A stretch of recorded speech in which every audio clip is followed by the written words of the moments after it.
Welcome everyone to this first of many videos on our discussions and topics related to second semester physical chemistry here at Texas State. First part of the semester we'll be talking about kinetics, second part we'll be talking about quantum mechanics. So before we get into all of that, we're going to do a little bit of math review of just a few kind of math concepts here, talking about probabilities, and probability densities and things like that, because that will be very beneficial later for our discussion, for our discussion on quantum mechanics. So one of the things we'll review is complex numbers real quick, right? A complex number is a number that's composed of a real number, which is what we typically deal with in most classes, and imaginary numbers. Okay, imaginary number is a number that's multiplied by the square root of -1. Okay, the square root of -1 is the imaginary number, and so again, any complex number is a composition of these real and imaginary numbers. Okay, for complex numbers, we deal with complex conjugates. Complex conjugates are the complex number where you replace the I with -I. So any place in your complex number you see I, so for example, x plus iy, I would change that to x minus iy when I take the complex conjugate. When I take the square modulus, right, absolute value of that quantity squared, I'm multiplying it by its complex conjugate, and so I just get a real value. So any complex number multiplied by its complex conjugate gives a real value. Okay, and that's very key, because in quantum mechanics, to describe quantum mechanics, we'll end up using complex numbers in certain situations. But then when we try to translate this mathematical description of quantum mechanics to the real world, we'll often be taking these complex things and multiplying it by their complex conjugates in order to get real value things, right? Because the real world deals with real numbers, right? There's no complex numbers, no imaginary numbers that exist in the real world, right? It's just we use these complex numbers, these imaginary numbers, to solve for the math and to be able to interpret and understand the math involved in certain problems and questions. Okay? So, right, if I have two complex numbers, I can add them, I can subtract them, I can multiply them, right? And they all give me a different things here that you kind of see and work through on this slide. Right.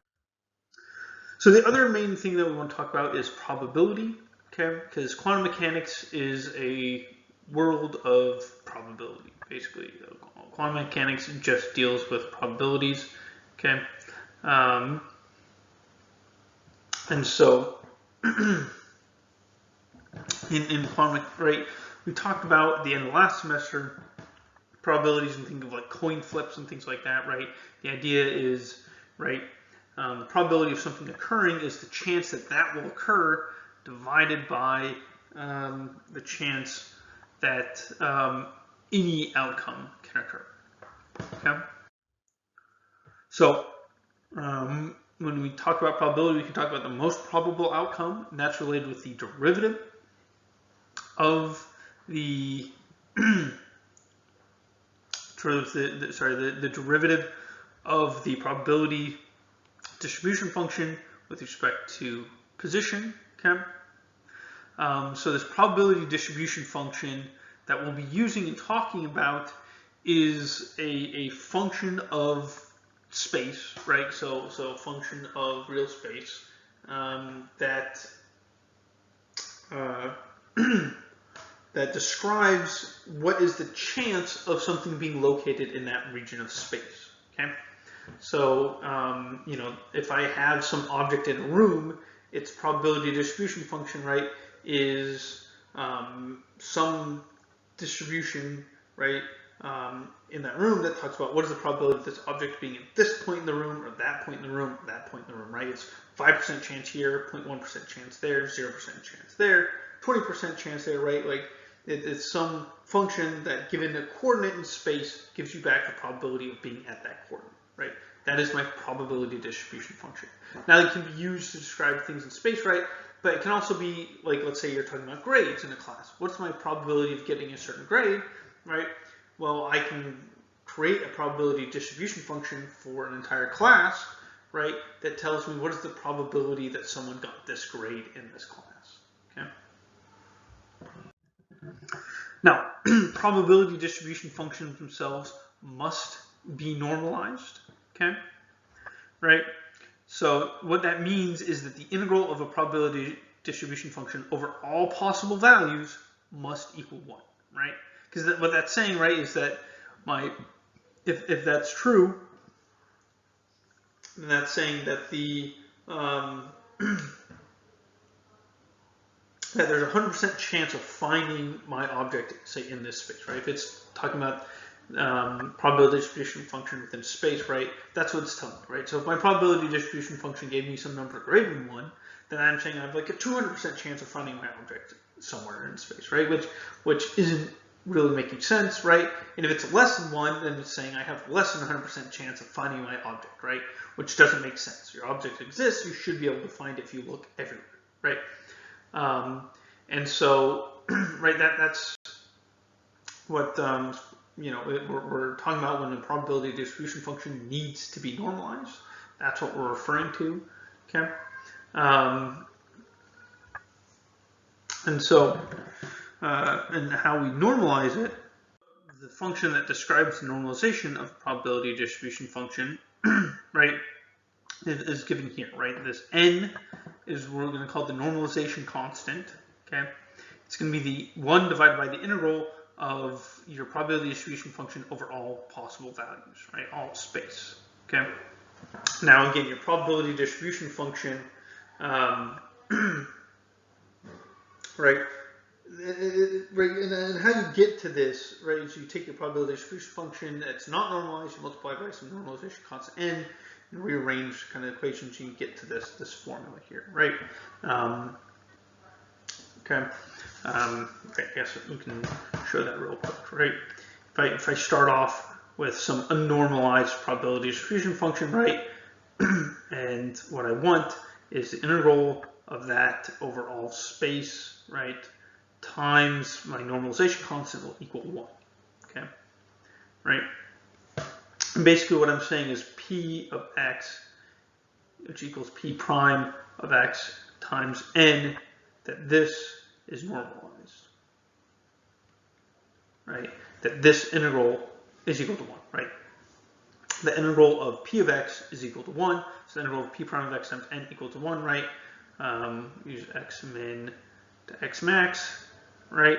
N is just a constant, so we pull that out. N times the integral of x min times x max, p of x equals 1, and just divide this integral, right? That integral just comes out to be a number, right? Some number, right?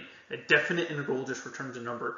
And so I just divide that onto the other side to get this formula here, that the normalization constant n is just 1 divided by the integral of my unnormalized probability distribution function, right? If p of x is normalized, that equals 1, so then n is going to equal 1, because I'll have 1 divided by 1, right? So this is how we calculate the normalization constant for a probability distribution function, right? And then to normalize my probability, I just multiply by n, right? To create my normalized probability, I just multiply my probability distribution function by n, okay? Right?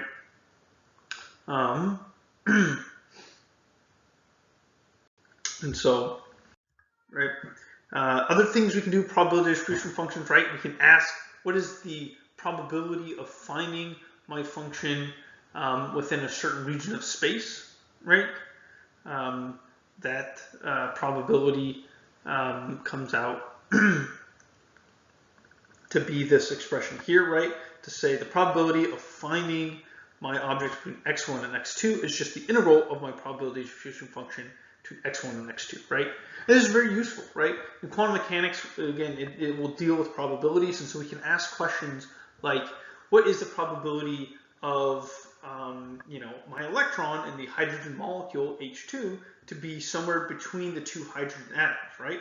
And so then I can integrate my probability distribution function that describes where the electron is in space between the two locations of the atoms, right, and integrate in that region, and that will tell me what is the probability of finding an electron there, right? And that will tell me, hey, if it's got a large probability, it's probably bonded, right? That there's bonding going on between those guys. And so yeah, right. So that's what we can do, right, with these probability distribution functions. Okay. Other things we can do is we can ask about average values of things, right? We can ask what is the average value of the distance for an electron, okay?